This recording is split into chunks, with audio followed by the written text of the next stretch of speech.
પોરબંદરના ભોજેશ્વર પ્લોટ વિસ્તારમાં આવેલી રૂપાળીબા કન્યા શાળા ખાતે એક કાર્યક્રમ યોજાયો હતો, જેમાં 200 જેટલા બાળકોને દાતાઓના સહયોગથી ઇનરવ્હીલ ક્લબના ઉપક્રમે બૂટ અને મોજાનું વિતરણ કરવામાં આવ્યું હતું. પોરબંદરની મહારાણી શ્રી રૂપાળીબા કન્યા શાળાની કન્યા કેળવણી આપતી એક ઐતિહાસિક શાળા છે કે જે 100 વર્ષથી પણ વધુ જૂની છે. પોરબંદરની શાળામાં અનેક મહાનુભાવો શિક્ષણ પ્રાપ્ત કરી ચૂક્યા છે. આજે પણ આ સરકારી શાળાએ પોતાનું ઉજ્જવળ અને ગૌરવભર્યો વારસો જાળવી રાખ્યો છે. શાળા પર હંમેશા પોરબંદરના અને પોરબંદર બહારના અનેક દાતાઓની મહેર રહી છે.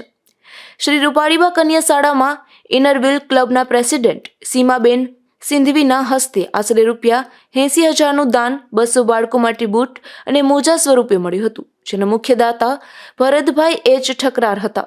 આ કાર્યક્રમને દીપાવવા હર્ષિતભાઈ રૂખાણી, ચેતનાબેન રૂખાણી અને અનિલભાઈ સિંઘવી સહિતના અનેક મહાનુભાવો પણ ખાસ ઉપસ્થિત રહ્યા હતા.